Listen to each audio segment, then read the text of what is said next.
Assalamualaikum warahmatullahi wabarakatuh. Nama saya Nur Zaman Dinanda dari kelas HK21B. Di sini saya akan mengerjakan tugas dari Bapak Anton Permana MKOM dari mata kuliah pengantar aplikasi komputer mengenai jaringan. Jaringan pertama yang akan saya bahas adalah LAN atau Local Area Network yang menghubungkan perangkat jaringan sedemikian rupa sehingga komputer pribadi dan workstation dapat berbagi data, alat, dan program. Pada batas LAN, ada router yang menghubungkan ke WAN yang lebih besar. Transmisi dan pada data WAN sangat cepat karena jumlah komputer yang terhubung terbatas. LAN menggunakan perangkat keras yang relatif murah seperti hub, adaptor jaringan, dan kabel Ethernet. LAN mencakup area geografis yang lebih kecil, ukurannya terbatas hanya beberapa kilometer saja, dan memiliki area secara pribadi. Lalu setelah LAN, ada juga MAN atau Middle Area Network, yang dirancang untuk pelanggan yang membutuhkan konektivitas kecepatan tinggi. Kecepatan MAN berkisar dalam hitungan Mbps atau megabyte per second. Sulit untuk merancang memelihara jaringan area metropolitan. Toleransi kesalahan dari MAN itu lebih sedikit daripada LAN. Dan juga ada sedikit lebih banyak kemacetan di jaringan.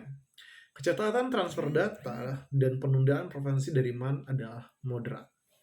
Setelah MAN ada juga WAN atau Wide Area Network, adalah jaringan komputer yang membentang di wilayah geografis yang lebih luas, meskipun terbatas dalam batas-batas negara. WAN dapat berupa koneksi LAN yang menghubungkan ke LAN lain melalui saluran telepon dan gelombang radio, dan mungkin terbatas pada perusahaan atau korporasi atau organisasi atau dapat juga diakses oleh pabrik. Setelah itu saya juga ingin membahas mengenai jaringan client server, yaitu adalah jaringan menjadikan fasilitas bagi komputer-komputer lain di dalam jaringan, dan klien adalah komputer-komputer yang menerima atau menggunakan fasilitas yang digunakan oleh server. Contohnya mungkin Anda pernah pergi ke warnet. Di sana ada satu server dan yang lainnya yang menggunakan fasilitas dari server. Lalu ada juga jaringan tipe peer-to-peer yang menggunakan non-dedicated server. Hal ini disebabkan karena server tidak berperan sebagai server murni, melainkan sekaligus dapat berperan sebagai workstation. Saya juga ingin menjelaskan mengenai topologi jaringan, yaitu seperti star topologi adalah bentuk dari topologi jaringan yang berupa konvergensi dari node tengah di tiap node atau pengguna. Topologi jaringan star juga termasuk topologi jaringan dengan biaya yang menengah. Lalu ada juga topologi ring, merupakan topologi jaringan dengan membentuk rangkaian titik-titik yang masing-masing menghubungkan kedua titik lainnya.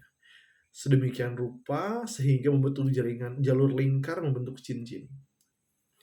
Ada juga topologi bus. Adalah topologi yang sering dipakai pada masa penggunaan kabel sepaksi menjamur dengan menggunakan T-connector dengan terminator 50 ohm pada ujung network. Pada perangkat jaringan atau komputer lainnya bisa dengan mudah dihubungkan satu sama lainnya. Mungkin itu saja yang akan saya jelaskan. Terima kasih telah mendengarkan. Wassalamualaikum warahmatullahi wabarakatuh.